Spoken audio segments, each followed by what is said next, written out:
Ganito kalakas sa ilalim si Rui Hachimura, iba ang laro bilang starter ng Lakers. Hindi umubra si Wemby sa depensa ni Rui, tinitirahan lang ng Japanese native.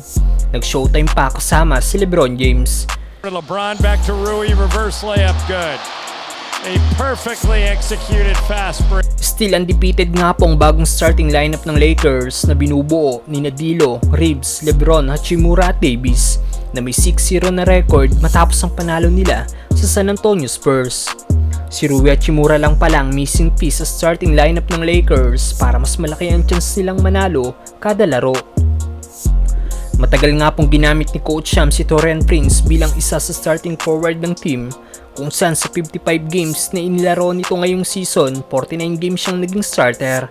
Pero ngayon mukhang nagising na sa katotohanan si Coach Darvin Ham na si Hachimura talaga ang perfect fit sa starting lineup ng team habang wala pa si Jared Vanderbilt.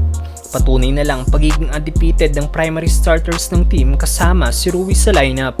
Sa last 5 games kung saan isa na sa first 5 si Hachimura, ang lakas nga po sa ilalim ng Japanese native.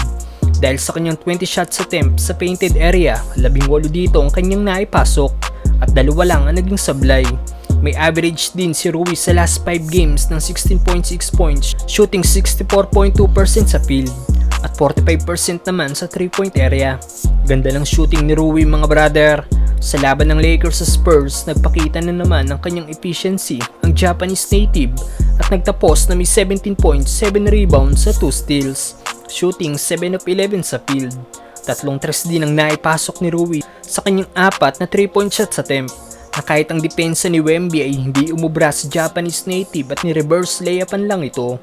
Inulit pa ni Rui ang kanyang reverse layup at 3 Spurs player naman ang kanyang pinasabay.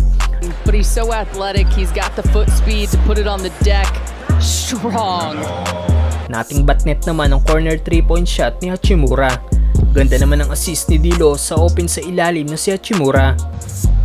All-Star weekend where they played zero defense and put up a ton of points underneath. Showtime naman sina Rui at LeBron sa play na ito. Reverse layup, good. A perfectly executed fast break. Hindi lang sa opensa nagpamalas ng galing si Rui dahil solid defense rin ang ginawa nito sa Spurs, na kahit si Wemby ay hirap buwagin ang depensa ni Rui, kaya na-turn over nito ang bola. Ganda rin ang sundot dito ni Hachimura na na-convert niya pa into points. Hindi rin magawang patrasin ng big man ng Spurs ang depensa ni Hachimura dahil sa lakas ng pangangatawan nito. Butata rin ang inabot ng guard ng Spurs kay Hachimura.